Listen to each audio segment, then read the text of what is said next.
আমাদের ডাটা কুমড়ো দিয়ে মুসুরির ডাল রান্না করে দেখাবো। তাহলে আসুন দেখে নিই এই রান্নাটা করতে আমার কি কি উপকরণ লাগছে। এখানে আমি মুসুরির ডাল নিয়েছি।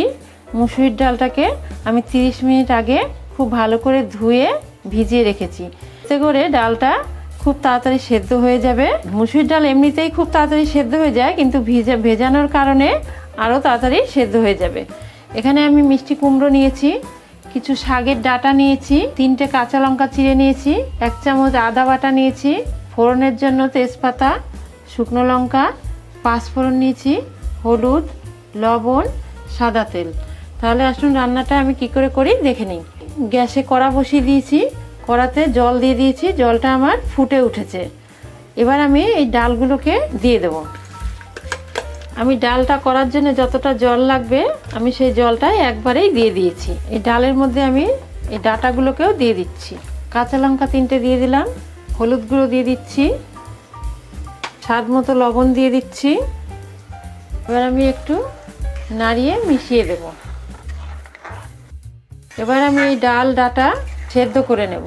আমি কিছুক্ষণের জন্য ঢাকা দিয়ে দিচ্ছি, মাঝে মাঝে ঢাকাটা তুলে চেক করে নেব। এবার আমি ঢাকাটাকে তুলে নিচ্ছি। দেখুন আমার ডালটা কত সুন্দর সেদ্ধ হয়ে গিয়েছে। দেখুন ডালটা কিন্তু ভিজিয়ে রাখার কারণে খুব তাড়াতাড়ি আর খুব ভালো করে সেদ্ধ হয়ে গিয়েছে। এবার আমি এই ডালটাকে নামিয়ে সাইডে রেখে দিচ্ছি। ডালটাকে আমি সাইডে রেখে দিয়েছি। এবার আমি গ্যাসে কড়া বসিয়ে দিয়েছি, কড়াতে সাদা তেল দিয়ে দিয়েছি। এবার আমি এই তেজপাতা, 2টো তেজপাতাকে 2 টুকরো করে তেজপাতাটাকে দিয়ে দিচ্ছি। 2টো শুকনো লঙ্কা একটু ফাটিয়ে নিয়েছি, শুকনো লঙ্কাকে দিয়ে দিচ্ছি। আমি একটু 5 ফোড়ন সম্বার দিচ্ছি। এই ডালটাতে 5 ফোড়ন সম্বার দিলে ডালটা খেতে খুব স্বাদ হয় আর দারুণ একটা গন্ধ আসে। এগুলোকে একটু নেড়ে চেড়ে ভেজে নেব। এবার আমি এর মধ্যে এই কুমড়োগুলোকে দিয়ে দিচ্ছি। আমি আদা বাটাটাকে দিয়ে দিচ্ছি, সামান্য একটুখানি লবণ দেবো, কারণ ডালে আমি লবণ দিয়েছি।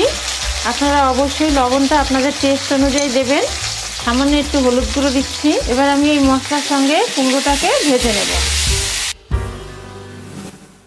আমি সামান্য অল্প একটু জল দিয়ে দিচ্ছি, কারণ আদাটা খুব ছিটছে, তাই আমি একটুখানি জল দিয়ে দিচ্ছি। আমি 2 মিনিট একটু ঢেকে দেবো। আমি ঢাকাটাকে তুলে নিচ্ছি। দেখুন কুমড়োটা আমার ভাজা হয়ে গিয়েছে, কুমড়োটা খুব ভালো সেদ্ধও হয়ে গিয়েছে। আপনারা চাইলে কুমড়োটা ডাল সেদ্ধর সময়ও দিতে পারেন, সেক্ষেত্রে কুমড়োটা তাড়াতাড়ি গলে যেত। এইভাবে করে দিলে কুমড়োটা বেশ গোটা গোটা থাকবে, সেই কারণে আমি এইভাবে করে একটু ভেজে ডালের মধ্যে দিয়ে দেব।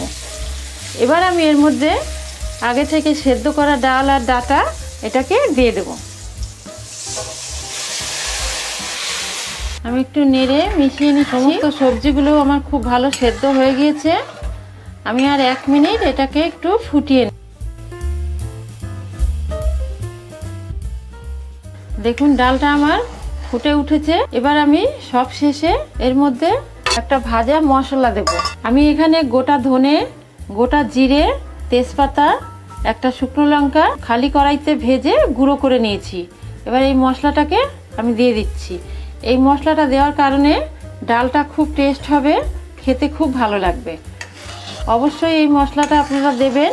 দেখুন ডালটা আমার পুরো রেডি হয়ে গিয়েছে। আমি যেভাবে আপনাদের দেখালাম আপনারা ঠিক সেইভাবে সবজির ডালটা করবেন, খেতে খুব ভালো লাগবে। আমি এবার এটাকে নামিয়ে নিচ্ছি।